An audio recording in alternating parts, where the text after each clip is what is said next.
All right, all right, all right. Good evening, good evening. Hello to everybody. All right, then. We still have nobody in the chat, but let's get cooking. Mars in the 8th house. The 8th house is the house of everything that is rejected in society and within us. And so it can also represent everything labeled as bad. Mars is, of course, the planet of fire, and it also relates to spiritual penance. And so Mars in the 8 relates to extreme self purification, ridding oneself of everything that is bad or wrong or evil. When well placed and at its most extreme, it can make someone partake in fasting, take vows of silence, meditating for many hours, and even enjoy the idea of torture as a means of ridding oneself of one's inner evils. It enjoys very restrictive and limiting spiritual practices that are meant to rid oneself of one's inner demons. And also, I changed my setup today. I'm currently at my parents' house and I'm in my sister's bedroom and I hear a lot of noise. So at some point, I might have to get up to ask people to be quiet. But moving on. The 8 is also the house of rebels, misfits, and social rejects. But because Mars reduces these significations, another possible expression is it can create a very conventional person who's not interested in going against the norms of his society. The 8 relates to death and decay. The malefic Mars then wishes to dominate over the forces of death, to confront the forces of death. The 8 is the house of fear or rather, it is a house of fear and anxiety because there's also the 6 and there's also the 12th. The 8 is a house of fear and anxiety, and Mars, when it's well placed, creates a brave person who wishes to confront his own fears and never let them take hold of him. This is someone who could practice a lot of extreme sports, for instance, go bungee jumping off very tall buildings, perform unofficial race car driving in the city, in areas one could crash, do boxing or martial arts where one could easily suffer from fatal injuries, etc. One would partake of all these activities because one wishes to challenge oneself. Okay, I'm going to be muting for just a little bit.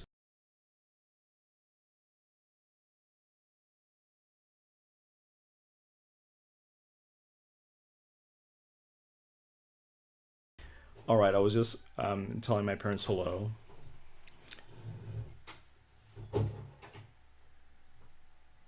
Não é preciso, não é preciso. Obrigado. Oof. Anyway. Hello, Corgi. This username is very, very new. Gull, gull, gull, gull, gull. Hello to you too. Hello, everyone. Ed, how are you? Okay, okay. Awesome. Okay. Where were we? So yeah, I guess we can comment a little bit about this. So, what is the 8th house? The 4th house and the 8th house have a few similarities in that the 4th house has a lot to do with our own emotional state. Obviously, it has a lot to do with self-reflection. It has a lot to do with self-knowledge. But the 8 specifically has to do with those very, very deep aspects of our own, not even just regular everyday psychology, but really wrestling with our own mortality, you know what I mean? It deals with the sort of subject matters that most people can't handle because it's too difficult for them. Most people do not want to contemplate death. Most people run away from such contemplations, you know. But when you have Mars in the 8th, Mars, which is always looking to gain power and gain control and gain dominion over certain things, when you put Mars in the house of death and transformation, it's like, no, I am not going to allow the forces of death. I'm not going to allow the forces of fear to think that they can control me. And so it's like this person goes out of their way and puts themselves in the craziest situations because it's like they're constantly in a battle with themselves. It's like, I want to be brave. I want to be brave. I want to be brave. I'm not going to allow myself to be controlled by anxiety. And so they wish to completely rid themselves of that. You know what I mean?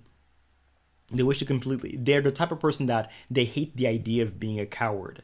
They hate whenever they get nervous. And so they will put their foot down and really put themselves in situations that that normal people would not put themselves in. It could be somebody who will go hunting, it will be somebody who wishes to go swimming with sharks, things like that, because they wish to dominate over those forces. Okay, so moving on. With Mars in the 8th, one hates the idea of being a coward, like I was just saying. So a well-placed Mars would constantly look for ways of proving itself, proving how brave it is by taking risks to its own life. And in so doing, it conquers death or the fear of death. On the other hand, a badly placed Mars could create a coward. Someone so fearful of the accidents and sudden events of the 8th house that one never dares to do anything. So that's another way that you can reduce the significations of the 8th house. One way of reducing the significations of the 8th house is by actually confronting those significations and dominating over them. And another very simple way of reducing those significations is literally running away from them and ignoring them. But obviously that's not a true reduction, right? But yeah. Other scary things other scary things that such a Mars would be interested in, because Mars in the 8th, when it's well placed, is constantly looking for scary things, right? Is investigating its own dark side. So one way of confronting your fears, confronting anxieties, and confronting the most difficult things in life is by going about it physically. Again, bungee jumping off of tall buildings, extreme sports, boxing, fighting, risking your own death. So those are the more physical ways of confronting those significations. But another way is the more psychological, more spiritual way, like confronting your traumas, your shadows, really wrestling with those very, very, very difficult psychological experiences that most people would rather pretend like they don't have or ignore, or it's so difficult for most people that, like, even some people that might try to confront those things, like, they start to cry excessively, or it agitates them so much that, like, it's never productive. And so Mars in the 8th is also extremely good at what some people call shadow work. Instead of running away from insecurities, one would take them head on. Many people cannot stomach the humiliating nature of their own vulnerabilities. For this reason, they pretend to themselves that it doesn't even exist, or that they, because vulnerabilities is plural, that they don't exist. But Mars in the 8th can sense how these rejected psychological issues are making them weak. So again, Mars in the 8th is extremely sensitive to everything that is weakening its body, because it's constantly contemplating death.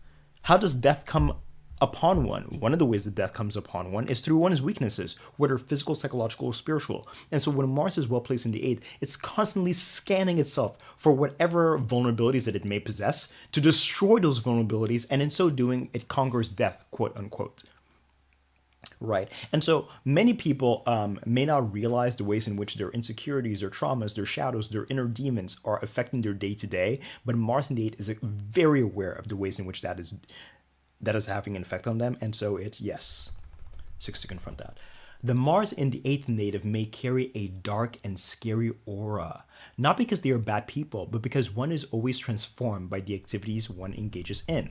For example, when you are involved in soft and gentle activities, eventually your body, your face, and your aura become gentler. For instance, if you are always working with small children or small animals, you gain a softer aura on account of that activity. On the other hand, those who are always involved in... Okay, we're back on. So we're going to look at an image of Teal Swan right now, but I want to say something real quick. All right, so in different spaces, in different contexts, one gains power differently. Like in an economics context, power is money, right? Power is money. In a physical context, power is physical strength. Depending on the social context, socializing, whatever, power is being well liked or being charismatic. So different spaces celebrate different things and give power to different things. One way of getting power in the spiritual world is through saintliness. See, here's the thing. The more saintly you are, the more dominion you tend to gain in the spiritual worlds, which is why so much of Different spirituality is about not committing sin or purifying your karmas, etc., etc. There are some people that make the argument that one of the reasons why people unfortunately sacrifice innocent children and babies is because those people doing the sacrificing, they have no saintliness of their own, and in order to gain power they have to sacrifice the saintliness that exists in something else in order to trade that for spiritual power. So the spiritual world submit to saintliness. In the Bible, I forgot where, it's also written that the prayers of the saints arrive to God like sweet incense, but the prayers of sinners, especially pride, arrive to God like something that smells super foul. So when you have Mars in the eighth and you're constantly cleansing yourself, you're constantly confronting yourself to your own evils, to your own demons, to your own insecurities, vulnerabilities, to your own sins, and gaining dominion over those things, Mars in the eighth house can also make a person saintly. And the more saintly you become, the more power you have over the spiritual world, and the more power you have over evil entities as well. Because when you're a sinner or when you have too much evil in you, it's very difficult for you to overpower it. I'm not saying that it can't be done. You know, there are various other caveats, but for the sake of simplicity, let's just say that when you have a lot of evil energy, it can be very difficult for you to overcome the demonic forces. But the more saintly you are, your saintliness is a sort of currency that can help you to dominate over them. All right, then. So, having said all of that, now let me go back up here and talk a little bit about what did I want to say? Oh, yes, the scary auras. So teal, swan. Like I was just saying, right? A lot of times when you're involved with scary activity, because the nature of that activity, it tends to turn you into a bit of a scary person as well. I mean, come on now. When you're somebody who you're always fighting, you're always doing shadow work, you're always confronting demons, whether physical, emotional, or spiritual, or whatever, it starts to color your aura. So it's not that you're a bad person, it's that you necessarily become rougher. You necessarily become a little bit, more. Yes, you start to gain a certain color to your aura. You know what I mean? And so when you have Mars in the eighth house, it can start to make you, Mars in the eighth house, when it's well placed, it can make you look a little bit scary. It can make you look a little bit scary because it's like you're so often eating demons for breakfast that like you start to gain a certain, but it's not that you're a bad person. You know what I mean? It's not that you're a bad person. You have a certain vibe to you. Let's check the chat. Let us check the chat. All right, let's check the chat.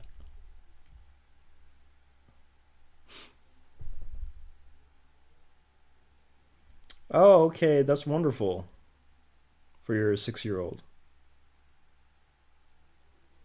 Multiple concussions. Okay. Does he fight a lot? It applies, but to a lesser extent. I don't know what you mean by freak, but I think it's better not to investigate. Hi, Ezra. Yes, Mars in Pisces is well placed. Mars in Pisces in the 8th house. What is the ascendant there? Then Aquarius. Yes, then that's quite good.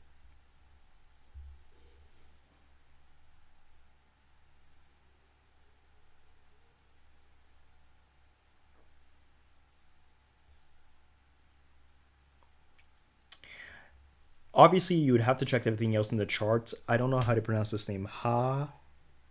Shitaprabhakar. So sorry. But since Mars in Leo is generally speaking well placed, I can't imagine that placement in and of itself would do harm. Yes. Can't imagine. I don't deal. Chiron is an asteroid. We don't deal with those. I don't deal with those. I wouldn't even know what a Chiron is. But Mars and Mula is a very good placement. And actually, Mars and Mula gives even more emphasis to the things that we're talking about, because Mula is also a very scary nakshatra that deals with very scary things. And so you have Mars and Mula, which is a scary nakshatra, in the 8th house, which is a scary house. It can make a person very, very brave. Yes.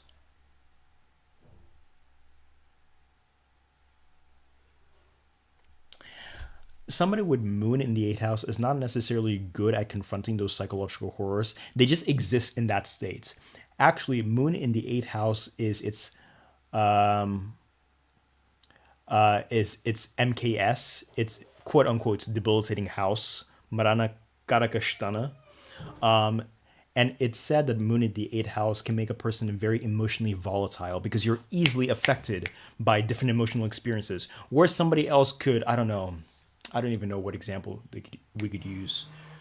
Where somebody else could have a little bit of an argument with their friend and they're like a little shaken, but they're okay. Someone with Mars in the eighth house could take it like, oh, sorry, not Mars, Moon in the eighth house could take it like very seriously and it could affect their health or something like that. So the moon and the eighth house, they're constantly surrounded by those topics, but they're not actively investigating, actively confronting like Mars is. Moon in the eighth house would just generally speaking have a fascination for things that are dark. It's not that Teal Swan has Mars in the eighth, but let me tell you something else, something about Teal Swan's chart. Teal Swan bird chart. Teal Swan does not have Mars in the eighth, but she has various things in her chart. But one thing I want to talk about specifically that can also give that aura. That can also give that aura. Come on now, sidereal. Let's go. Oh my goodness. The extremely slow internet of this house. Okay, let's try it here.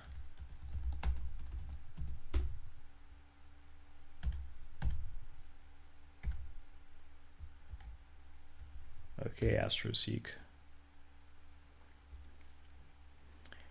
So Teal Swan has Moon in the eighth house, would generally suggest that she is involved in these topics. But guess what? She has the eighth lord conjunct Mars. And not only is Saturn her eighth lord, but Saturn is also the Karaka of the eighth house. So she has Mars conjunct Saturn, which generally suggests that yes, she's constantly bringing light into the darkness of Saturn and bringing light into the darkness of the eighth house. She's constantly confronting that darkness and pulling things into the light. And of course, as we know, she's very much involved in shadow work. But she has other things as well in her chart that suggest somebody who is fascinated by shadow work, but we won't get into that.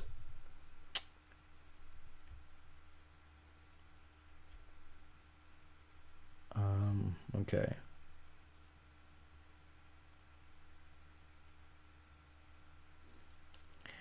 It doesn't apply as much, finesse.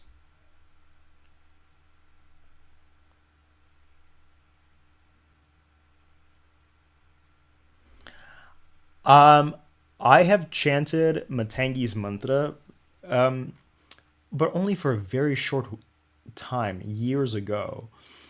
Um, as much as I would love to give credit to the goddess, no, I've always been a little eloquent all my life. In fact, if anything, when I was a child, I was more eloquent. As an adult, I'm much more clumsy as I speak. Now,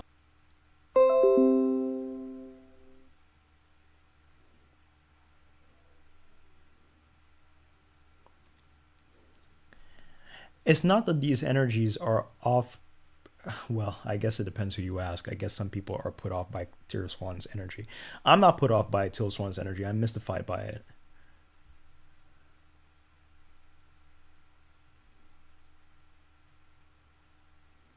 I'm so sorry to hear that about your partner.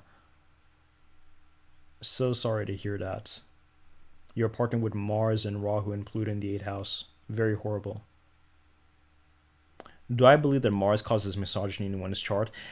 Depending on how it's placed, it could. Because Mars, when it's badly placed, it can make a person, particularly a man, we're talking about a man, I'm sure, it can make a person very insecure. Because Mars can be so insecure of itself that it seeks to dominate other people in order to reassure itself of its own strength. You know what I mean? And so Martian energy can do that. But to be honest, more specifically, it is Mars, the planet, that does that. And then after Mars, the planet, it's more like Mrigashira than like Kshetra. And then after that, it is Barney and Purva Palguni as nakshatras as well. Even the Purva Palguni does not have any direct relationship to Mars, but In my Purva Palguni video, we'll talk about that.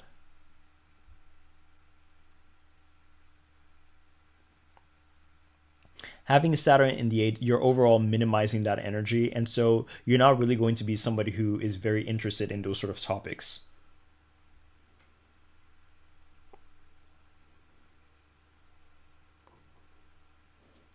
We're actually more or less the things that we're talking about is how Mars affects your lifespan, because if Mars is badly placed, you could get involved with such risky activities that you could literally kill yourself early. But if Mars is well placed, you could destroy your own weaknesses and then you can live much, much longer.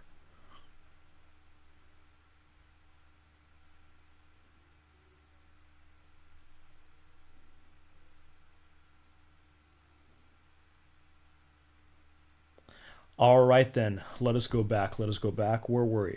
Okay, so Mars in the 8th also tends to gain a very masculine aura, and it particularly benefits men. I say masculine because the strength and muscle it takes to eat your own demons and defeat other people's demons, whether physical, psychological, or spiritual, is immense. And so one then gains a sort of rugged and rough quality to their vibe, which is then seen as very attractive to those who are attracted to men. It is a dark sex appeal when brooding and tough. So going back to like Teal Swan's image, let's go back. Okay, so when you have Mars in the 8th and it's well placed, and you're the type of person that you're always trying to dominate yourself, you're always trying to dominate your anxieties, dominate your fears, you're always doing very scary things, whether it's psychologically dealing with a lot of people's dark psychology, because it's a placement that can also do well in psychiatry, or you're like physically confronting people, or you're like doing extreme sports, it ends up giving you a lot of a masculine aura. It gives you a little bit of a darker, a little bit of a scarier masculine aura. Like, it's not that it makes you a criminal. That's not what I'm saying. But like you're still your stereotypical high testosterone criminal. I don't even know what image to use, to be honest. I don't even know what image to use. I wish I had investigated better. But in any case, whatever. It gives you a little bit of that darker, masculine sort of aura that a lot of people find very, very attractive. Many people actually find it very attractive in women. They do. But it's an energy that we stereotypically more so think of being attractive in men. You know what I mean? So yeah, going back. Because such a Mars practices bravery, he can easily become a policeman, an FBI agent, an exorcist, a boxer, a professional driver, any career that requires having no fear, because these occupations deal with some of the most frightening, most terrifying experiences that most regular people could never digest. An FBI agent, for instance, confronts reality. All right. Should I repeat this paragraph? Let me repeat it real quick. An 8th house Mars, if well placed, can produce a very insightful and perceptive person in the sense that he can see others very clearly. Most of us do not see other people. Instead, we project upon them all sorts of things that have nothing to do with them and everything to do with us, our own biases, our own traumas, our own insecurities, etc. And so it follows, if you're someone who is always purifying himself, ridding himself of his own shadows, then you are less likely to project upon others, which means that you are that much more likely to truly see others and judge them correctly. So that is another wonderful thing about Mars in the 8th house. It makes a person very intuitive. Like the kind of guy that like he'll see you for the first time, he can instantly decipher, oh, this person's a narcissist. Oh, this person's a psychopath. Oh, this person's a saint. Oh, this person's a good person. Oh, this person was traumatized when he was 10. You gain this ability to be able to see people so clearly because you cleanse your own eyes. You cleanse your own perception. Many of us, we are too trapped in our own world, trapped in our own way of perceiving, because of our own shadows, our own crazy things going on. That, yes, once again, it becomes difficult for us to really perceive the external world very well. But let us go back.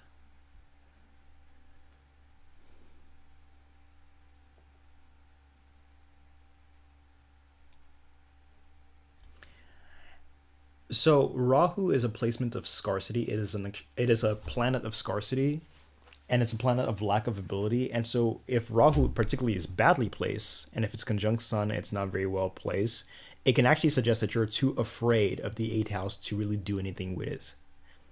So yeah.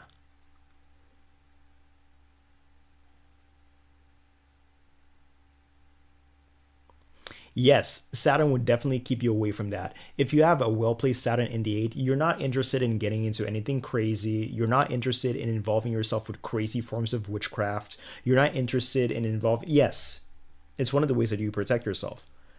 Very good insight, Ezra. Angelina Jolie, let me remember her chart.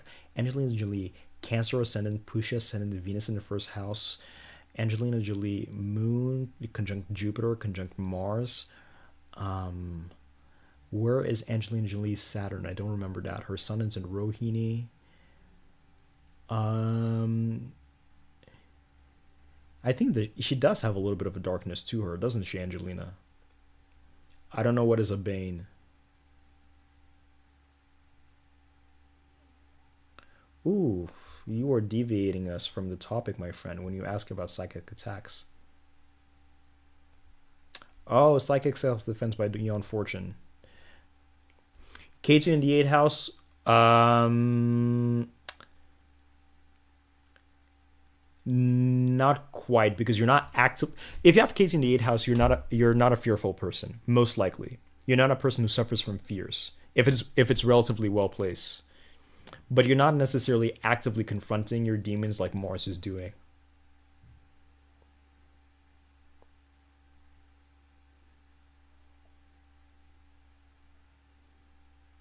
Okay, Shebel, this social media thing you're talking about is very interesting. And yeah, I guess it could be a manifestation of Mars in the 8. Okay, let us go back. Because you are always confronting yourself to your own darkness, it is very easy for you to identify the sort of demons others are struggling with because you have struggled and overcome similar entities. This this also positions you to better equip. This also positions you to be better equipped to help and heal and even exploit the vulnerabilities of others. This whole time we've been talking about more positive stuff about Mars in the eighth house, but somebody who has Mars in the eighth house is also very well positioned to control and to dominate other people psychologically and in other ways, which we'll talk about a little bit right now. So, to summarize this expression of Mars, it either produces the sort of person who is always scared of everything or the sort that is always confronting his fears. He either lives terrified or becomes the terrifying thing. Mars naturally relates to domination, and the eighth house is the house of slavery. The eighth is the house where two or more become one flesh or one body through these sexual acts. And it relates to the battle of two different consciousness for control over this newly formed body. In a relationship, there are various egos or selves, each one with its separate desires and needs, and all these separate selves must be reconciled to one another in order for the relationship to function well. Mars in the 8 suggests a very dominating individual who seeks to gain control over the relationship. It is either his way or the highway. His wants are prioritized, his feelings are prioritized. So, in some ways, the seventh house is the more formal energy, and the eighth house is the more carnal version, right? The seventh house deals with relationship and it also does deal with romance, but the eighth house is the actual house of the actual act of intercourse. You know what I mean? And the eighth house is where, because when we obviously, laid down with other people, we are becoming one flesh, as it is often said in religion and in spirituality. Like our bodies are not, they are no longer our own. We are combining our bodies. You know what I mean? And in this combination of bodies, we are two brains, we are two hearts, we are two separate consciousness vying for control over this group body that we call a relationship. Depending on the sort of relationship that you have, you might do a very good job of communicating with your spouse, understanding their wants and needs. Sometimes you might have conflicts of interest. You guys communicate, you guys figure out, okay, this is how your needs can be met. And then we can also figure out a way that my needs can be met. In a more healthy relationship, that's how you go about it.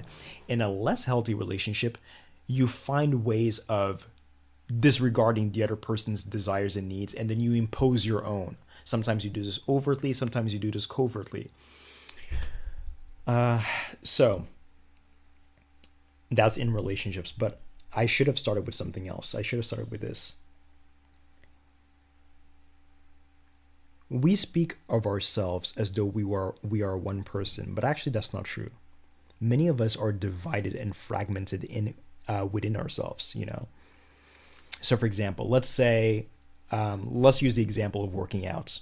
There's a part of us they may want to work out, and there's a part of us may want to be in bed. These are two separate desires. It's as if there's a fragment within us. You know what I mean? That's a very basic example, but there are much more aggressive examples. Like, for example, you could be a child or a woman in a relationship where, on the one hand, you love your family, you love your relationship, you want to partake in it. But on the other hand, you resent your family and you resent your relationship because they're not allowing you to be fully yourself. Like, you don't want to leave these relationships because you love them, but at the same time, staying in those relationships, you kind of hate them for it because those relationships are stopping you from really being truly yourself and truly authentic. So there are many ways in which we are all divided. We are one body, but the truth is there are various fragments within us, right? When you have Mars in the 8th house, you want to know a beautiful thing that happens? You reconcile yourself. Because Mars identifies these various divisions, these various neglected selves that you bury deep within yourself, and it brings those things to the light so that you can become a more united version of yourself. This even goes back to spirit possession. There are various ways in which one is possessed by spirits, but one of the reasons why one is possessed by spirit is that the spirit takes advantage. The evil entities take advantage and they communicate with the aspects of yourself that you deny within yourself. And they begin to conspire with those neglected selves, and then that's how you become possessed by entities. One way to never be possessed by an entity is by never having an aspect of yourself that you neglect, that the demons can now commune with and then overcome you. So there's that. So anyway, the same way that Mars, when it comes to an individual body, it tries to create union within that body. When it comes to the collective body of the relationship, Mars is also trying to create union. It's like only one consciousness shall dominate over this relationship. You know what I mean? And sometimes it doesn't go about that in a very good way. So let's read on. Mars in the 8 can therefore make a very manipulative partner who is either overtly, through aggression, or covertly, through lies and other indirect mechanisms, attempting to steer the relationship.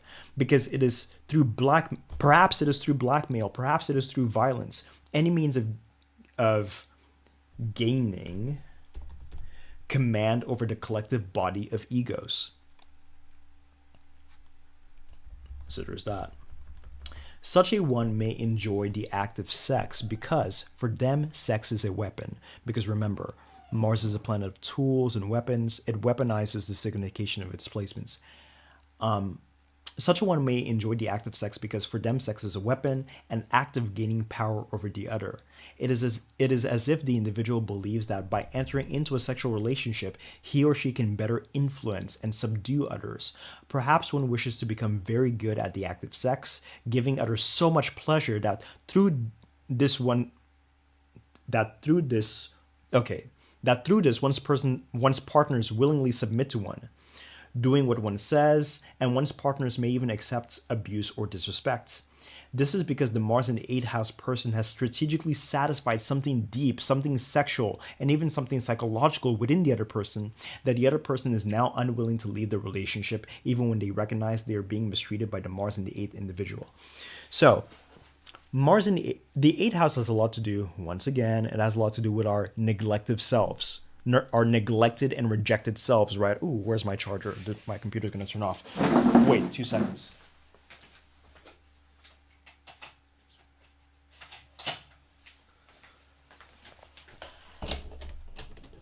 All right.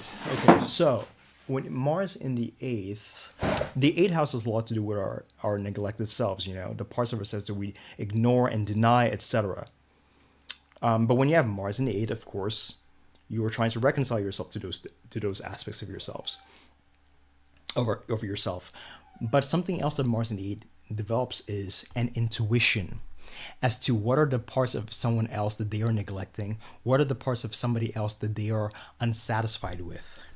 And then Mars in the eighth, with its intuitive ability there, and its desire to weaponize the significations of the eighth, and its desire to enslave people and control people, one strategy that it has is this: it wishes to figure out how to satisfy those aspects of yourself that go unsatisfied. And through satisfying those aspects, it gains control over you. Look at many people who are in bad relationships that everybody can see. You're not happy. This is not good for you. One of the reasons why that person may not leave is that, despite the fact that they know that they're being disrespected, that relationship is satisfying something so deep within them that they know that if they leave that person, sure, they're no longer going to suffer disrespect, but they're going to lose the only person that can satisfy that thing within them. Whether it's a psychological thing that they're satisfying, whether it's a sexual thing that they're satisfying, it becomes so difficult for them to let go of that. And the Mars in the eighth person knows that because they are weaponizing those eighth house significations. They are weaponizing those eighth house significations because they will scan you and they will see, aha, I know what are the aspects of yourselves that are rejected, neglected, that are unloved, that are unsatisfied. And I, as the Mars in the eighth individual, I shall teach myself and train myself as to how to satisfy those aspects of you so that by then you choose to be my slave and that no matter how badly I treat you, you're going to be with me anyway. So that's one strategy that the Mars in the eighth individual can perform. So let's go back to the chat.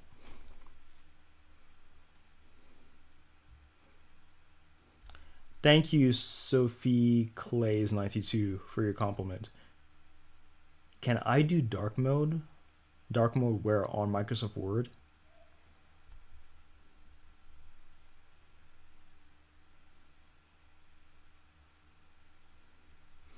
Teal Swan does do a lot of that sort of work. Yes, I've seen.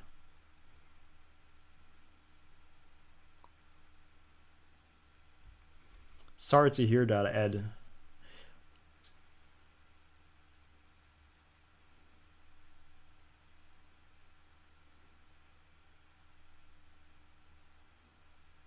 Oh, very interesting.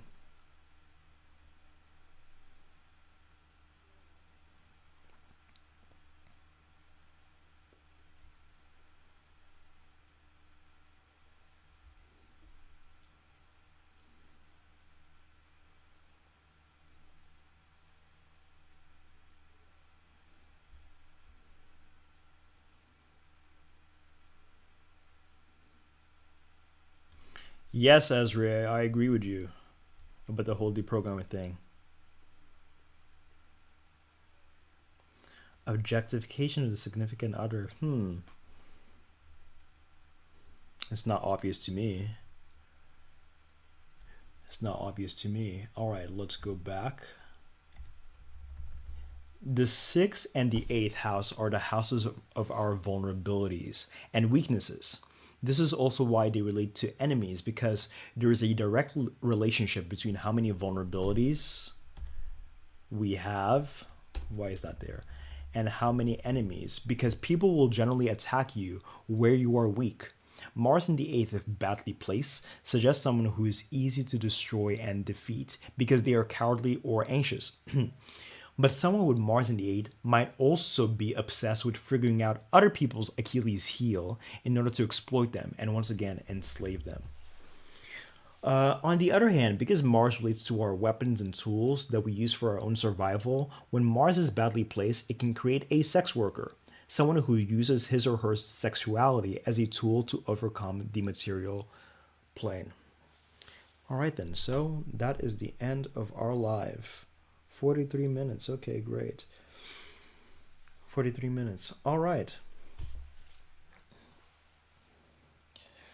All right then. I'm thinking, okay, maybe I'll do Mars in the ninth and Mars in the 10th, and then I will do either a. I can't decide whether I'm going to do a Kamala live or a Bugalamuki live. Let me try this poll function. Let me ask the question here. Which goddess live would you guys prefer? Kamala or Bugalamuki?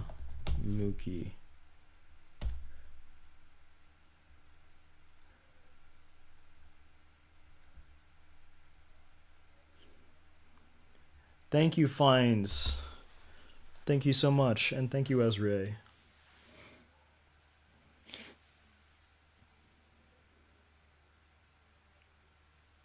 Is this thing voting, or what is happening here?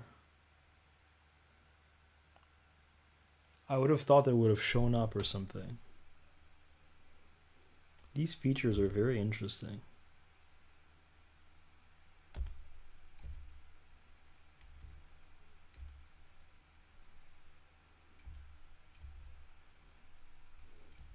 Are you guys voting? I can't tell.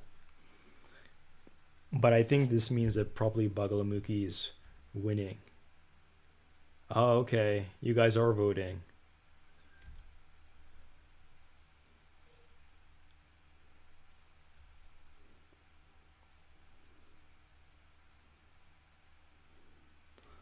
Okay. How does the 7 and 8 differ in interesting?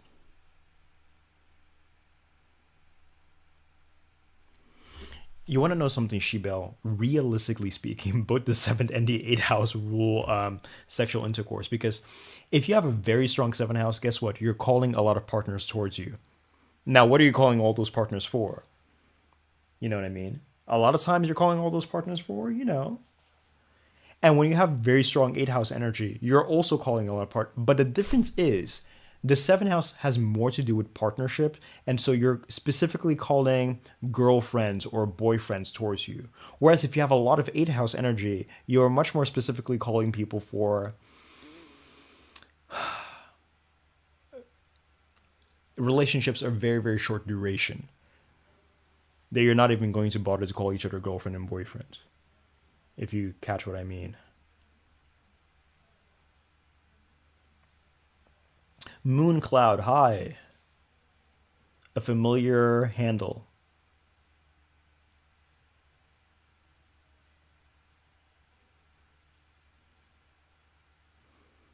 Oh wow, okay, Supersonic.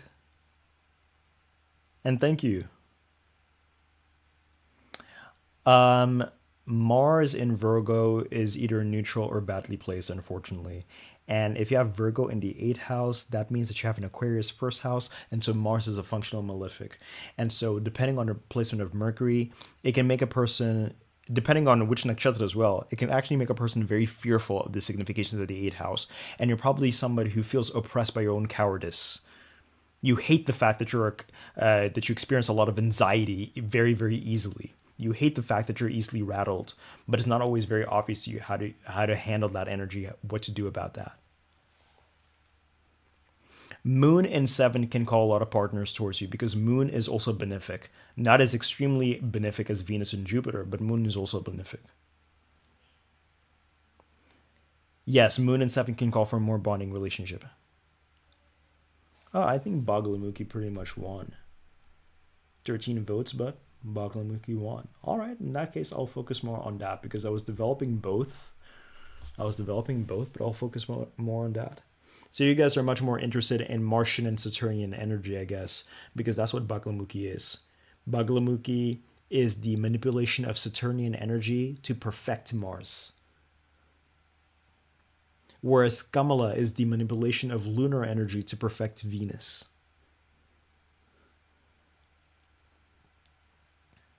All right, then. I guess we can end the live. So thank you guys so much for joining. Thank you guys so much for being here. Thanks so much for bringing me company. Thank you guys always so much for watching my videos. I really, really appreciate every single view and every single comment. I read them all, even the ones that I may not necessarily respond. Thank you guys always so much for your supports. Thank you guys. I thank you for the many familiar faces that I always find here in my live stream. Mooncloud, Ezra. Thank you guys so much. Yeah. That's pretty much all that I have to say. Like, subscribe, share, please. Comments, comments, comments. Even the silliest comments, I welcome them. You know, my live streams apparently do not get as much views as my regular videos, but we're gonna change that. We're gonna change that.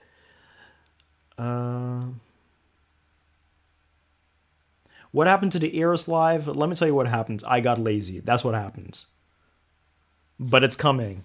And thank you for reminding me because actually I had forgotten. All right then. Thank you guys so much. Bye bye.